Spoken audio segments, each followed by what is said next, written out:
साथियों नमस्कार। आज हम गोट और शीप्स की एक बहुत ही इम्पोर्टेंट डिसीज़ के बारे में बात करेंगे, जिससे ना केवल गोट और शीप्स अफेक्टेड रहती हैं, अगर हमने ध्यान नहीं दिया तो इससे ह्यूमन बीइंग्स भी अफेक्टेड हो सकते हैं। साथियों जी हाँ, हम बात करेंगे ऑर्फ या फिर इसको हम बोलते हैं कॉन्टेजियस इक्थाइमा। ये बेसिकली एक इन्फेक्टियस डर्मेटाइटिस डिसीज़ रहती है जो कि शीप और गोट्स को अफेक्ट करती है। बेसिकली लिप्स जो रहते हैं वो उनमें यंग वंस के वो हमें ज़्यादा देखने को मिलती है वहाँ पे ये डिसीज़। तो कंपेरिजन करें अगर हम यंग वंस और ओल्ड में, तो यंग वंस में ज़्यादा देखने को मिलती है, और शीप और गोट्स में कंपेरिजन करते हैं तो ये गोट्स में ज़्यादा देखने को मिलती है। ये बेसिकली जो ट्रांसमिट होती है वो डायरेक्ट कॉन्टैक्ट के थ्रू होती है। ये जो इसका जो डिसीज़ है, इसमें अगर इन्फेक्टेड एक एनिमल है तो उसको हम अगर दूसरे एनिमल के करीब ले जाएंगे तो वह भी इन्फेक्टेड हो सकता है। इवन ये डिसीज़ जो है एक ह्यूमन पॉइंट ऑफ व्यू से जूनोटिक भी है, क्योंकि ये ह्यूमन बीइंग्स में भी ट्रांसमिट हो सकती है। तो अगर आपके यहाँ कोई भी एनिमल अगर ऐसे अफेक्टेड है, शीप या गोट अफेक्टेड है, तो उसको प्रॉपर ध्यान रखें। उससे अगर हैंडल कर रहे हैं तो उसको प्रॉपर मास्क और प्रॉपर ग्लव्स पहनकर ही उसको हैंडल करें। तो चलिए आगे बढ़ते हैं। ये डिसीज़ जो है एक पैरापॉक्स वायरस के कारण होती है ना। ये जो कॉन्टेजियस इक्थाइमा है ये वर्ल्ड वाइड मतलब पूरे देश में, दुनिया भर में पाया जा रहा है। और इससे जो अफेक्ट होते हैं लेट समर में जनरली अफेक्ट होते हैं, जब या फिर जब पतझड़ का मौसम आता है तब जनरली इसके केसेस देखने को मिलते हैं। अब अगर हम क्लिनिकल साइंस की बात करते हैं तो जो अफेक्टेड एनिमल शीप और गोट रहते हैं उनके लिप्स और मजल पे छोटे छोटे दाने से बनने लगते हैं, फुड़िया टाइप की बनने लगती हैं, जो बेसिकली स्टार्ट होती हैं म्यूकोकुटेनियस जंक्शन जिसको हम बोलते हैं, वहाँ से स्टार्ट होगा और ये पूरे मुंह में स्प्रेड हो जाते हैं। दूसरी जो कंडीशन है वो बहुत रेयर केसेस में आपको ये साइन मिलेगा, फुट रॉट कंडीशन। जब एनिमल क्या रहता है कि जब सेकेंडरी बैक्टीरियल इन्फेक्शन हो जाता है तो उसके चलते क्या होता है, जो बेसिकली डर्मेटोफिलस रहता है वो इन्फेक्ट करता है, तो उसके चलते ये कंडीशन देखने को मिलती है। बहुत कम केसेस में आपको ये कंडीशन देखने को मिलेगी।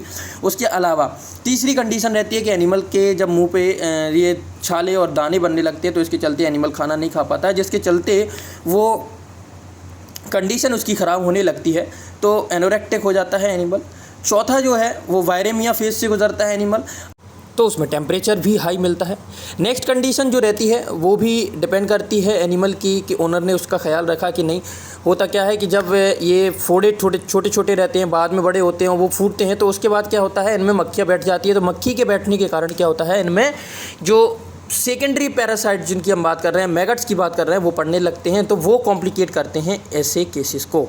अब हम अगर इसके लीजन की बात करते हैं तो जो लीजन मुंह के अराउंड रहते हैं वो पहले पैप्यूल्स, छोटे छोटे पैप्यूल्स बनते हैं, उसके बाद वो बड़े होते हैं, वेसिकल में ट्रांसफॉर्म होते हैं और पुस्यूल्स बनते हैं, बाद में वो इरप्ट हो जाते हैं, फूट जाते हैं।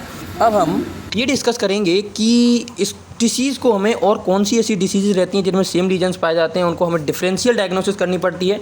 तो पहली डिसीज़ इसमें रहती है वो फुट एंड माउथ डिसीज़ रहती है। ये जनरली लार्ज एनिमल्स में इन्फेक्ट करती है, बेसिकली कैटल्स में।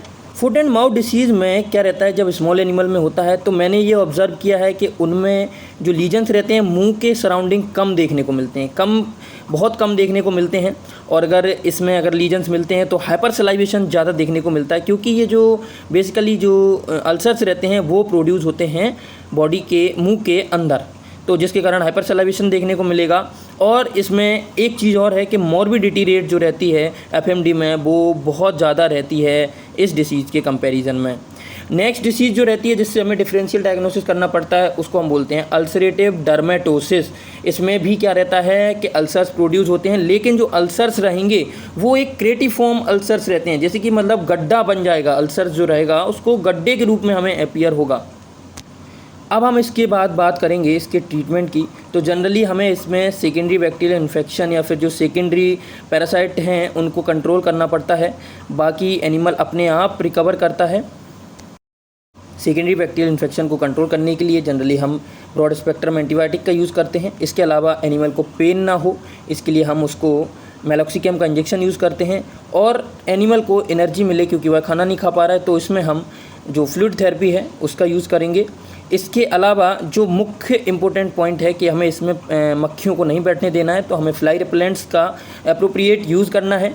और इसके अलावा हमें जो एनिमल है उसके जहाँ पे भी लीजन्स हैं वहाँ पे हमें ग्लिसरीन का यूज़ करना है, क्योंकि ग्लिसरीन क्या करता है, जो लीजन्स हैं उनको सॉफ्टनिंग करने का भी काम करता है।